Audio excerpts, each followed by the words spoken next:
Ito po yung aking nanim galing po sa cuttings po ng oregano.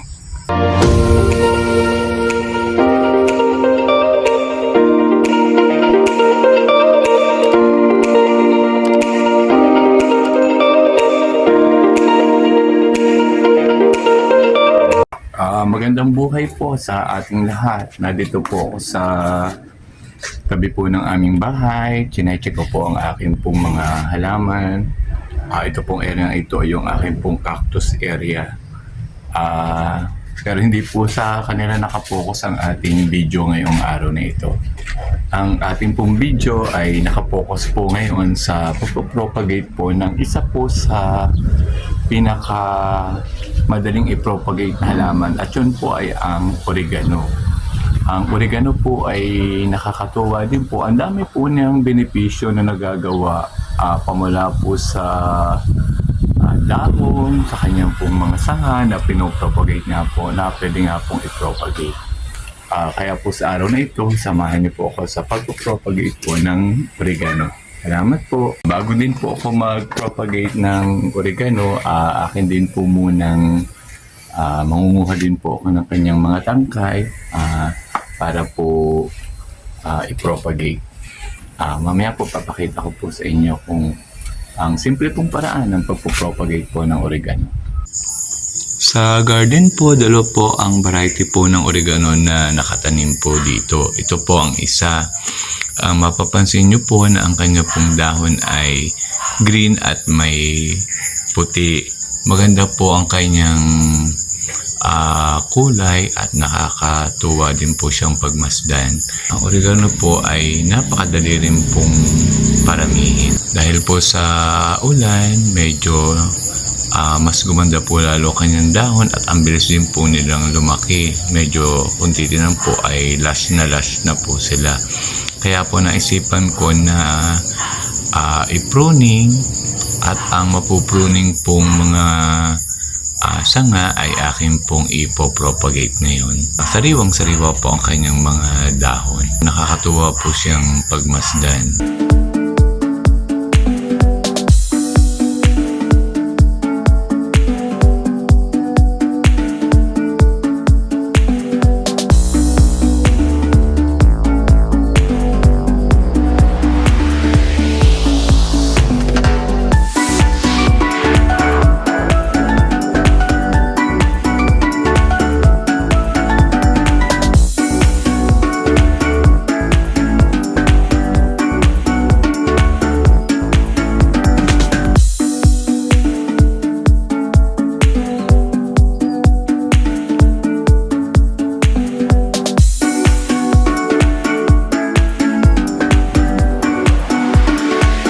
Ito po yung aking itinanim galing po sa cuttings po ng oregano. Yan po, maganda na rin po siya. Direkta po siya munang inilagay sa lupa. Ito naman po ang isa pang variety ng oregano na kung mapapansin po natin ay purong green po ang kanyang kulay. Ang lalaki po ng kanyang dahon, at yan po ay akin din pruning, at ang kanyang mga sanga ay akin ding tatanim.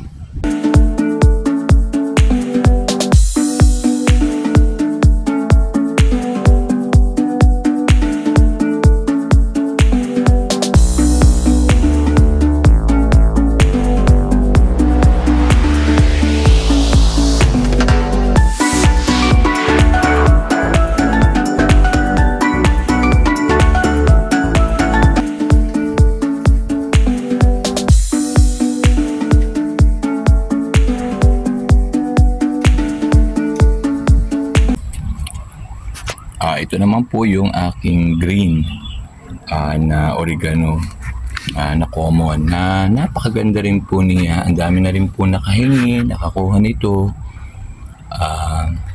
Parang binapanggamot po sa ubo. Ang ganda po, ang green na green. Magpo-propagate din po ako niyan para mas maparami ko po. Ayan, ito po ang ating ipopropagate na oregano. So, ganyan po ang itsura pag po ako ay magtatanim po ng mga pinagputol-putol na oregano. Ang mga dahon naman po niyan, ang ibang dahon pong ay gagawin ko pong pang-spray po sa mga insekto dito sa garden.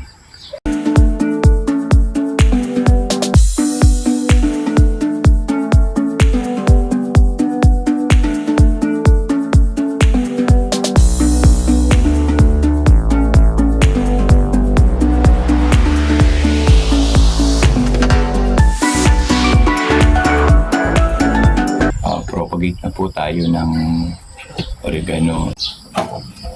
Pag nagpo-propagate po ako, nagamit po ako nito para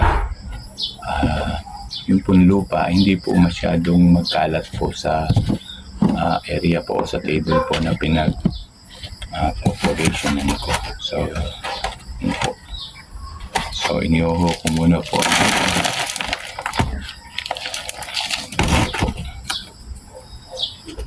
Propagate na po tayo.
Ito po ang isa ko pa sa pinropagate na oregano. Kita po ninyo, ganda na po. Buhay na buhay po siya. Yan, nakakatuwa. Pwede na rin po siyang ilagay sa magandang pots kung gusto. Pwede rin po namang ilagay sa direkta na po sa lupa.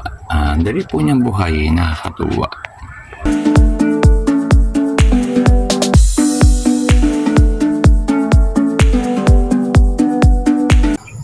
Bago po matapos ang video na ito, gusto ko pong i-shoutout si Ma'am Tess Mercado ng Dayapan, Ibahan, Batangas. So, marami pong salamat sa panonood.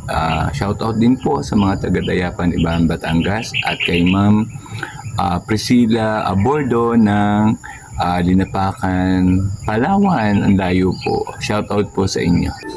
Sana po ay naalo po kayo sa pagpupropagate ko po ng oregano. Medyo pagod na po. Kita po sa mata, antok na po. Bukas po ulit. Bye-bye po.